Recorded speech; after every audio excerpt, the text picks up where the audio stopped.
योगी सौरभ शुक्ला हमारे साथ बने हुए हैं। तो आप देखिए कि यहाँ पर खेल मंत्री से भी एक बार फिर से मुलाकात होनी है। सौरभ, कब तक जाने की बात हो रही है यहाँ पर रेसलर्स के, और कौन कौन जाएगा खेल मंत्री से मिलने के लिए अब? देखिए, इंतजार यही हो रहा है। अनुराग ठाकुर अपने घर पर हैं और हिमाचल की अपनी यात्रा छोटी करके वो यही आए हैं कि पूरा मसला सुलझाएं। 4 घंटे की बैठक हुई थी। इस वक्त अनुराग के घर पे, ये अनुराग के घर पे आप देखिए सारे बैरिकेडिंग है और उनके घर पे जो सचिव खेल हैं वो भी मौजूद हैं। इसके अलावा डीजी साईं भी मौजूद है और इंतजार हो रहा है खिलाड़ियों का। खिलाड़ी अभी नहीं आ रहे हैं क्योंकि वो इंतजार कर रहे हैं कि ब्रिजभूषण शरण सिंह मंत्री जी के मना करने के बावजूद मीडिया में बयानबाजी कर रहे हैं। अभी भी खबर आ रही है कि 4 बजे वो प्रेस कॉन्फ्रेंस कर सकते हैं, तो वो भी इंतजार कर रहे हैं पहले ब्रिजभूषण को सुन लें, क्योंकि उन्होंने सुबह अनुराग ठाकुर से कहा था कि आप एक तरफ कह रहे हैं कि हम आपके साथ हैं, आपके प्रति हमारा सहानुभूतिक रवैया है, और दूसरी तरफ ब्रिजभूषण शरण सिंह प्रेस कॉन्फ्रेंस कर रहे हैं। तो मंत्री जी ने फोन किया तो ब्रिजभूषण ने 12 बजे प्रेस कॉन्फ्रेंस जो करनी थी स्थगित कर दिया है। तो हमारे साथ विमल है। सर, अब क्या चारा क्या है? अनुराग ठाकुर की स्थिति तो एक तरफ कुआं और दूसरी तरफ खाई। ब्रिजभूषण सिंह झुकने को तैयार नहीं, खिलाड़ी भी झुकने को तैयार नहीं। मैं लीगल मसले के लिहाज से बताता हूँ। जैसे एक केस हुआ था जबकि केपीएस गिल को हटाया गया था, और वो जो मसला हुआ था ज्योति कुमारन का, जो उसमें ब्राइबरी वाला केस के, तो एक बहुत बड़ा इसी टाइप का अप्रोर हुआ था, और उसके बाद आईओए ने बुला के एक तरह से हटाया था, लेकिन उस पर केस चलता रहा। तो क्या आईओए के पास पावर है कि डिसॉल्व कर दे? जो खिलाड़ियों की डिमांड नहीं है। आईओए एडहॉक कमेटी बना सकते हैं, डिसॉल्व नहीं कर सकती है। क्या स्पोर्ट्स मिनिस्ट्री के पास पावर है? बिल्कुल नहीं है, क्योंकि स्पोर्ट्स मिनिस्ट्री का एक्शन भी इंटरफेरेंस के तौर पे देखा जाता है इंटरनेशनल बॉडीज के द्वारा। अब रास्ता क्या बचता है? रास्ता ये है कि अगर स्पोर्ट्स मिनिस्टर ब्रिजभूषण शरण सिंह को ये मना लें, क्योंकि जो दूसरा रास्ता है कि स्टेट बॉडीज उनके अगेंस्ट आके उनको बोले स्टेप डाउन करने, वो खुद ही आज भी उनका एक बयान आया कि मैं चुन के आया हूँ, किसी के इस पे नहीं आया हूँ, तो उसके आधार पे नहीं है। चौथा रास्ता है कि अगर प्लेयर कोई आके अगर उन पे इल्जाम लगाता है, वाकई सीधे सीधे सामने महिला प्लेयर आके बताया कि उनके साथ हुआ है और फिर एफआईआर हो, तब एक अलग मसला बनता है। वरना इस तरह से मसला फंसा हुआ है, और शायद मोरल रिस्पॉन्सिबिलिटी के तौर पे उनको मनाया ना, क्योंकि फिर राजनीतिक पेच भी है, अगले साल इलेक्शन है।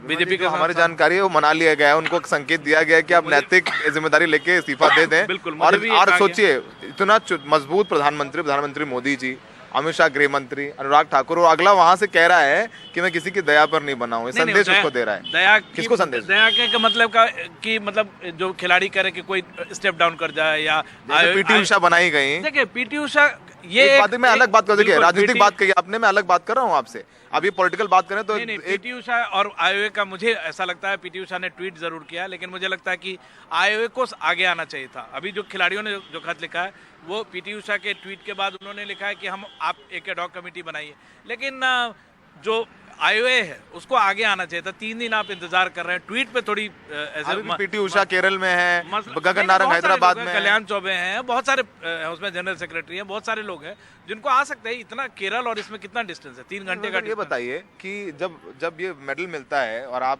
खुद इन लोगों का इंटरव्यू करते हैं, जब झंडा फहराता है, जनगण मन होता है, सारे पीछे खड़े हो जाते हैं और हम लोगों के रोंगटे खड़े हो जाते हैं। ऐसा गर्व का माहौल होता है कि हम लोग के रोंगटे खड़े हो जाते हैं। ऐसे में ये जो प्रदर्शन हो रहा है उसे सरकार की भी तो छवि धूमिल हो रही है, और अभी G20 सम्मेलन भारत में होना है, बहुत बड़ा इंटरनेशनल मीडिया की भी नजरें हैं। लेकिन लोगों को अंदाजा नहीं है कि स्पोर्ट्स, ये जितने प्लेयर हैं, जितने भी प्लेयर वहां पे हैं, उनमें सारे इंटरनेशनल मेडल विनर हैं। तो ये नहीं है कि केवल इंडिया की बात है, एक क्रॉस द वर्ल्ड ये मैसेज जा रहा है। और Vinesh Phogat, Ravi Dahiya Olympic silver medalist हैं, बजरंग पुनिया, सौरभ, दीपक पुनिया, ये सारे वर्ल्ड चैंपियनशिप और ओलंपिक के मेडलिस्ट हैं। तो इनके थ्रू इंटरनेशनल। सौरभ, कुश्ती संघ को जवाब भी तो देना था। 72 घंटे का जो वक्त दिया गया था, वो जवाब कब तक देंगे?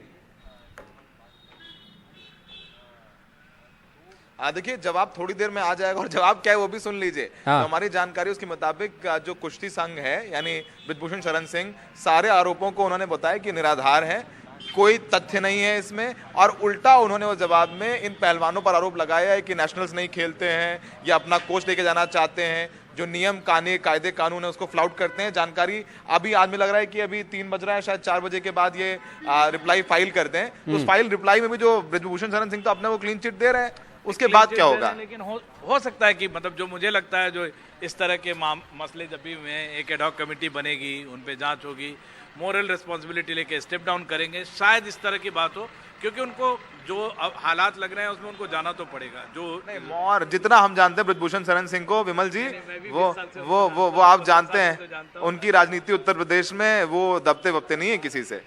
लेकिन ये मसला अलग है। ये मतलब जो आरोप लगे हैं, क्या यहाँ पे बात रुकी रहेगी?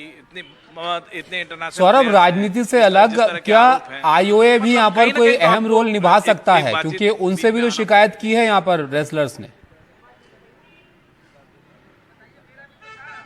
आईओए वही बोल रहे थे विमल जी कि आईओए ने तब तक कुछ किया नहीं है। ट्वीट किया पीटी उषा ने कि हमें कमेटी बना अभी लेकिन अब तो उनको लेटर चिट्ठी लिखा लिख दी है ना। आईओए को, और आईओए के पास पावर है कि वो एडहॉक कमेटी बना सकती है। लेकिन आईओए को फैसला लेना पड़ेगा, आईओए की मीटिंग करनी पड़ेगी। इतना भी आसान प्रक्रिया नहीं है। हमने देखा था जब केपीएस गिल आईएचएफ के प्रेसिडेंट थे और उनको निकालना पड़ा था, आनंदेश्वर पांडे ने बात उठाई थी और बहुत शोर शराबा हंगामा हुआ था। वो भी इतने ही पावरफुल माने जाते थे केपीएस गिल, लेकिन अल्टीमेटली उनको जाना पड़ा था। बाद में कोर्ट में कमेटी बना सकता है कमेटी इंडियन बन सकती है, लेकिन वो अलग अलग तो सब- है ही नहीं, लग ही नहीं रहा है कि वो मीटिंग भी करेंगे। वो सब अपने अपने घर में है। ट्वीट पे बातचीत हो रही है। मतलब मुझे भी हैरानी हो रही है कि इतनी नई कमेटी बनाई गई है भाई, ट्वीट पे क्या बातचीत? मतलब आप या तो प्लेयर के पास आओ या किसी को भेजो या बुलाओ या कहीं से आओ। मुझे आईओए के स्टेप्स पे सचमुच बहुत बड़ी हैरानी है। इतना नया बनाया गया कि अरे प्लेयर क्या कर देंगे, आपके प्लेयर फंसे हुए हैं वहां पे, आप ट्वीट कर रही हैं। अरे पीटी उषा के केवल ट्वीट करने से, ट्वीट पे पता नहीं, ट्वीट पे ना तो खाना बनता है, न ही खिलाड़ी तैयार होते हैं।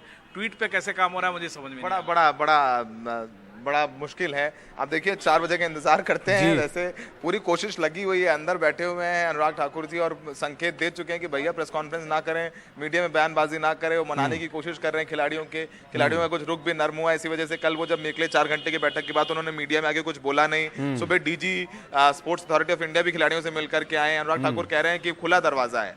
वो कह चुके हैं खिलाड़ियों कि मैं कहीं नहीं जा रहा हूं, मैं आपके लिए हिमाचल से आया हूं। आप जब चाहें, जितने बजे चाहिए, रात में 12 बजे 1 बजे जब आना आप आइए, हम आपसे बात करेंगे।